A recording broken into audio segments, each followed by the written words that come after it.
Tudo bem, pessoal? Hoje capítulo 10, Eclesiologia, capítulo 10 de Teologia Sistemática 2, né? Bom, a eclesiologia é o ramo da teologia que objetiva o estudo da igreja, que tem como objetivo principal estudar a igreja, tá? A importância dessa doutrina é muito grande porque é sabido, né, que conhecer melhor a igreja pode, né, trazer uma maior eficácia na missão do obreiro, da obreira, né? E não só por isso, né? Conhecer a igreja equivale a conhecer o corpo de Cristo, porque a igreja é o corpo de Cristo, né? Então, portanto, é, essa mesma igreja é a representante autêntica das coisas espirituais na Terra. Então, é uma doutrina fundamental, junto com doutrinas fundamentais de grande importância, né, que é o fundamento, que é a base da fé. A igreja é uma delas, tá?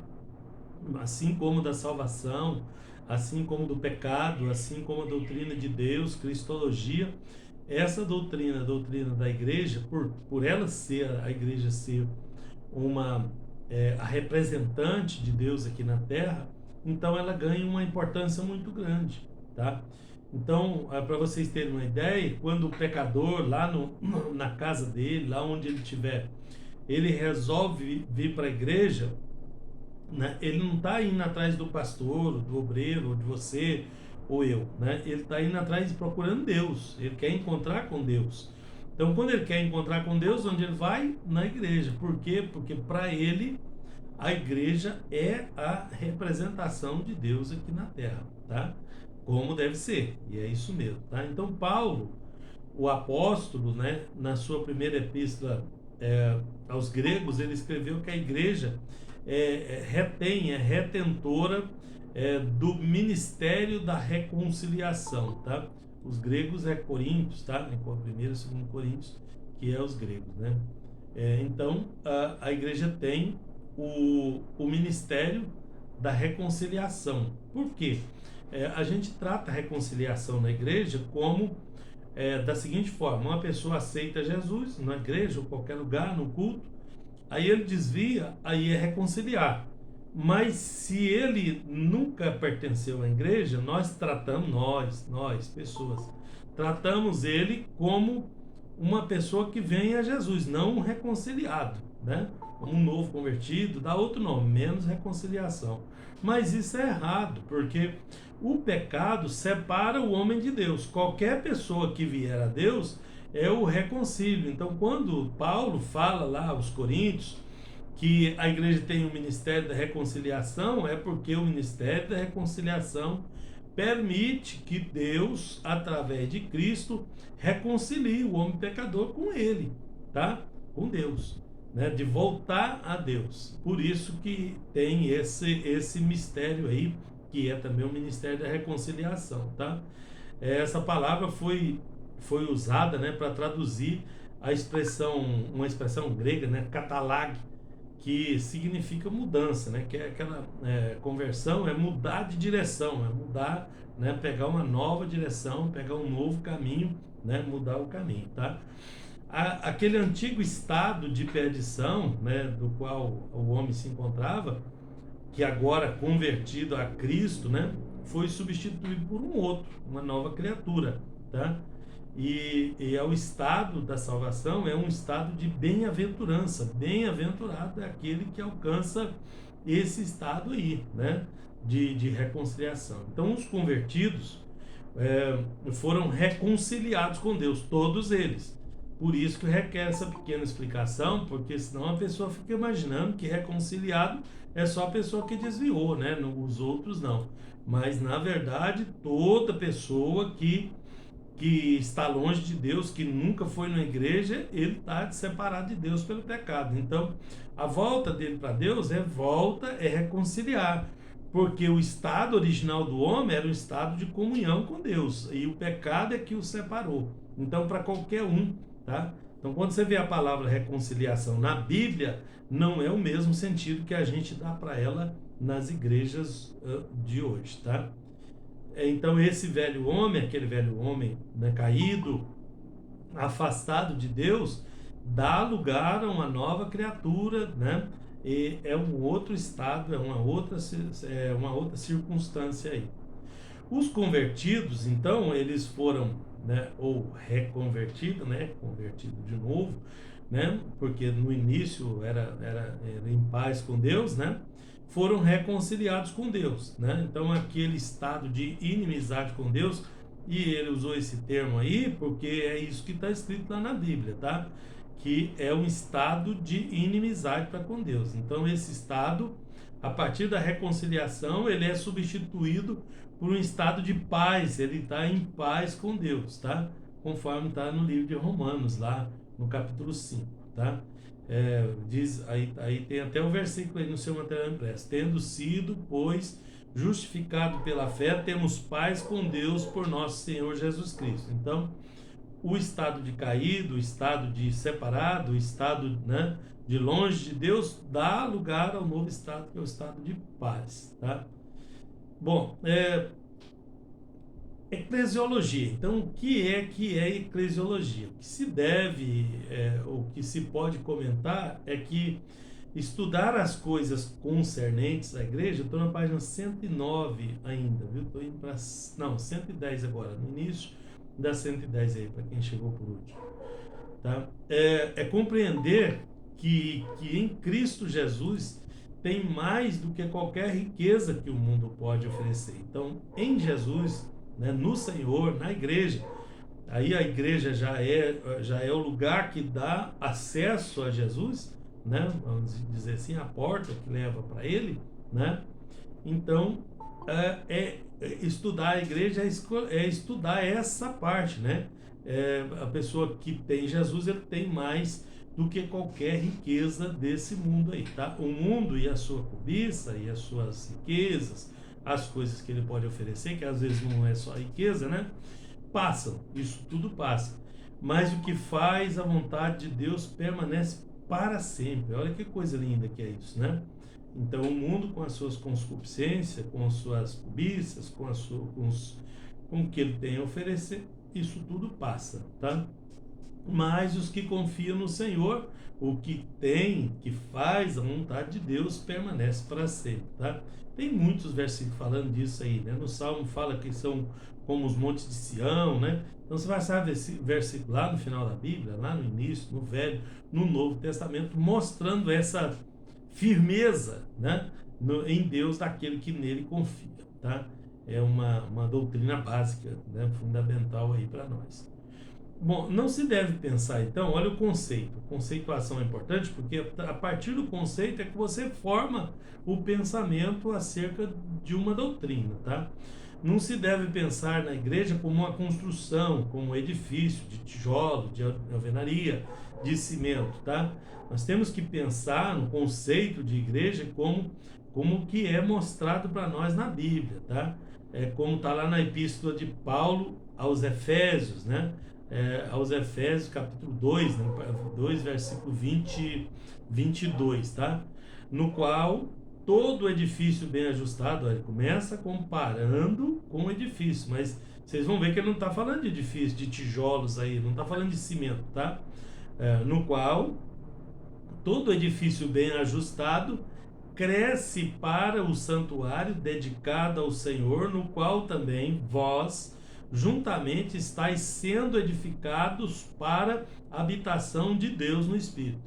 Percebeu que ele não está falando nada de construção, de tijolo, nem nada, ele só comparou com o edifício, né? Porque o edifício é o lugar que junta as pessoas, mas ele está falando de crescimento espiritual, de edificação espiritual, ele está falando de comunhão com Deus, ele está falando de crescimento nisso, tá? Então, na verdade, os homens e mulheres de Deus é que formam a igreja, que formam a casa do Senhor. Então, saiu aí nas redes sociais, olha, a igreja pode estar fechada, mas o céu não está não, tá? Então, a igreja somos nós, então nós somos igreja, então a igreja não está parada, a igreja está agindo, está em ação. Olha nós aqui, né?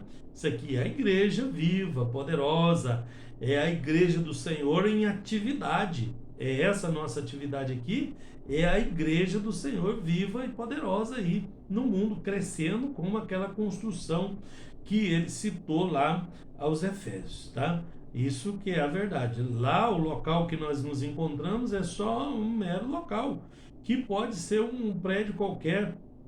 Eu estava olhando para comparar para vocês, né? Eu tenho alguns amigos na Europa, eles me deram conta que lá, por causa da modernidade, o jeito de ganhar dinheiro, de investimento, tem muita gente que aluga o mesmo prédio para mais de uma atividade.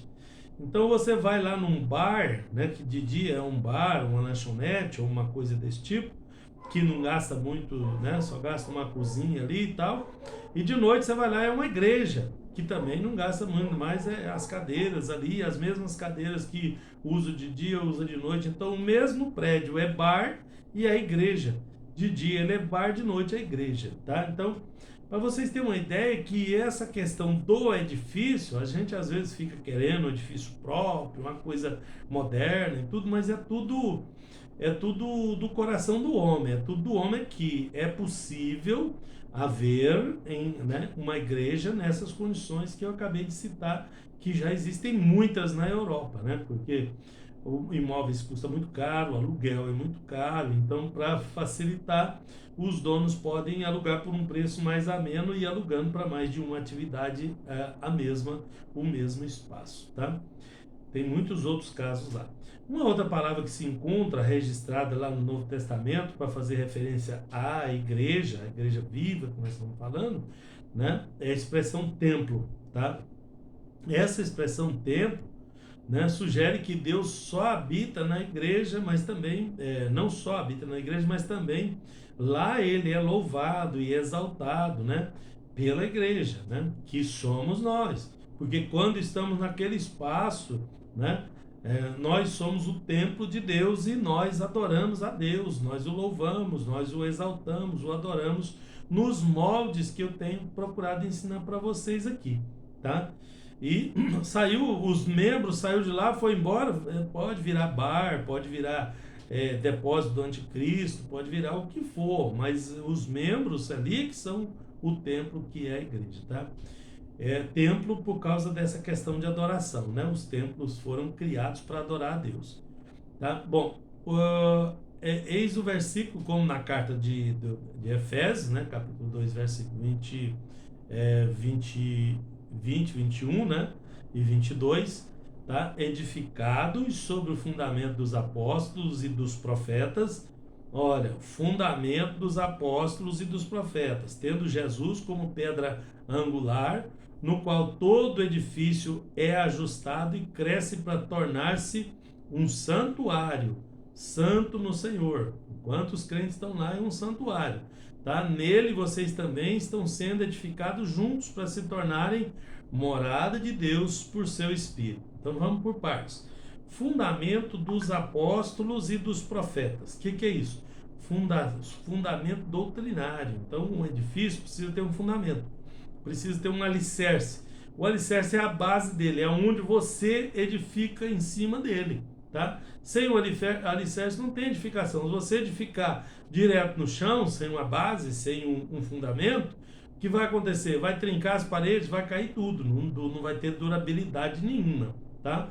Então ele está comparando a nossa fé, nosso trabalho aqui com o edifício, com o prédio, né, físico.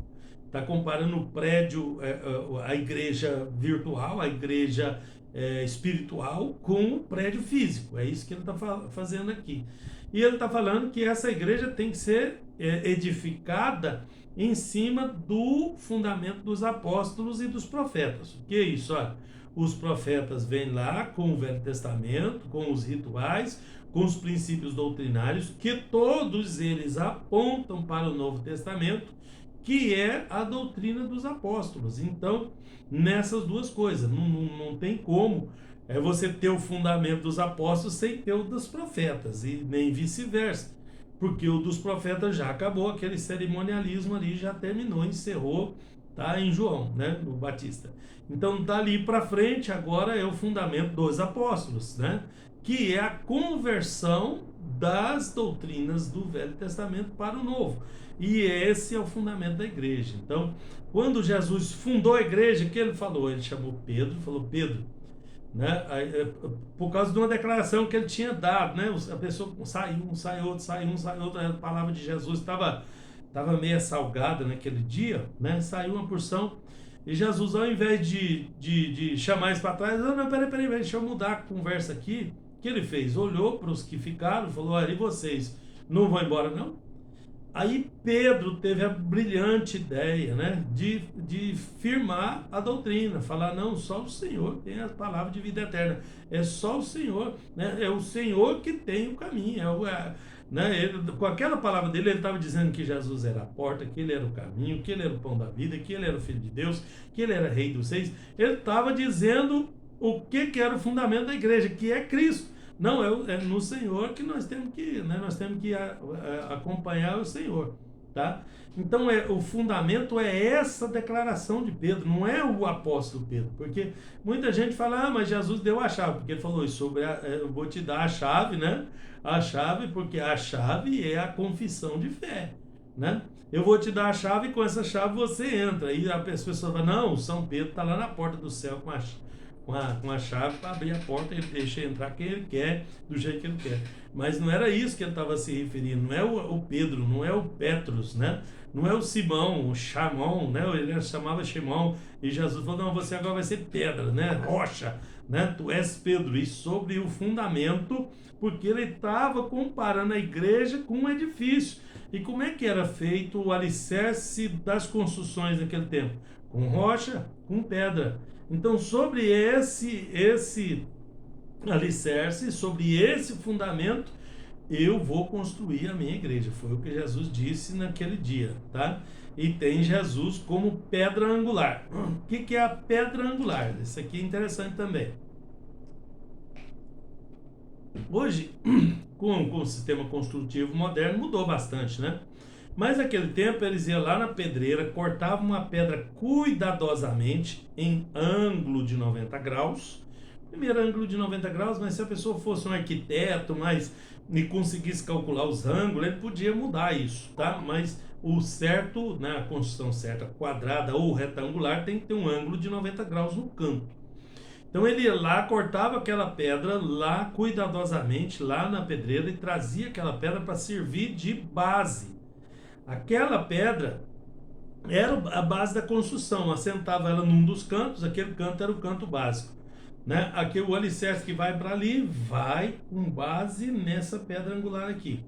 O que vai para lá, vai com base no outro lado do ângulo, e os outros se fecham tudo com base naquela pedra. Aquela base é o ponto de partida da construção, tanto das paredes, quanto do alicerce, quanto todo o edifício é parte da pedra angular. Olha que coisa linda que é. Então, toda essa lição que ele está dando aqui, ele está ensinando que a igreja é como o edifício, né? A forma de construir, né? Que tem que ser devagarinho, tijolinho por tijolinho. Não tem jeito de você fazer a parede toda de uma vez, que ela vai cair, né? Porque ela precisa secar uma parte para fazer a outra, né? É uma coisa incrível, inacreditável o tamanho da inteligência de Deus quando monta esses sistemas aí, né?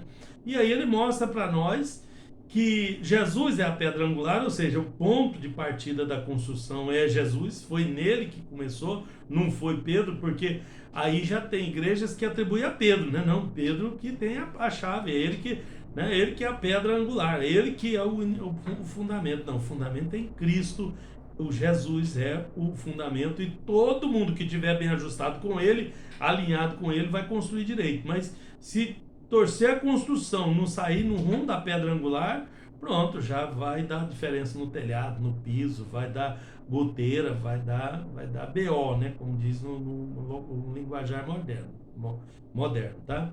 E isso, quando ele é bem ajustado, ele cresce para se tornar santuário santo no Senhor, tá? Nele vocês, aí já se dirige aos apóstolos, aos outros, aos ouvintes, nele vocês também estão sendo edificados juntos para se tornarem morada de Deus por seu Espírito.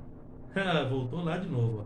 Não estava falando de construção, não estava falando de pedra, de tijolos.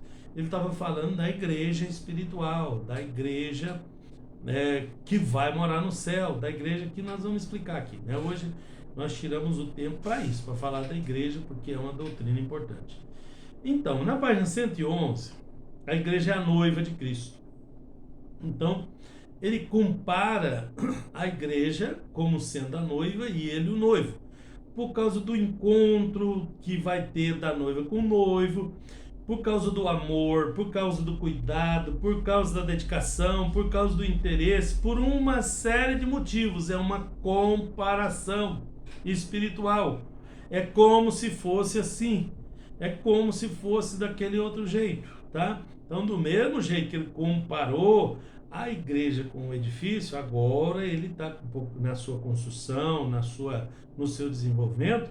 Agora ele está comparando com a noiva, tá? O noivo e a noiva, o relacionamento, tá? Agora passou a parte de relacionamento, tá? É que ela, a noiva, vem a ser a esposa do cordeiro, tá? Mas ela também é a portadora do ministério da reconciliação. A igreja é a portadora do Ministério da Reconciliação. Então, como eu já expliquei para vocês o que é a reconciliação, tá vendo que é importante? Porque se a gente olha a reconciliação nos moldes que a gente vê dentro da igreja, a gente não entende esse mistério aqui, né? Então, a igreja veio para ser, por ela, a portadora das boas novas que vai levar salvação às pessoas, para todo mundo, não é só para desviado, tá? É ela quem recebeu Cristo, a noiva, tá?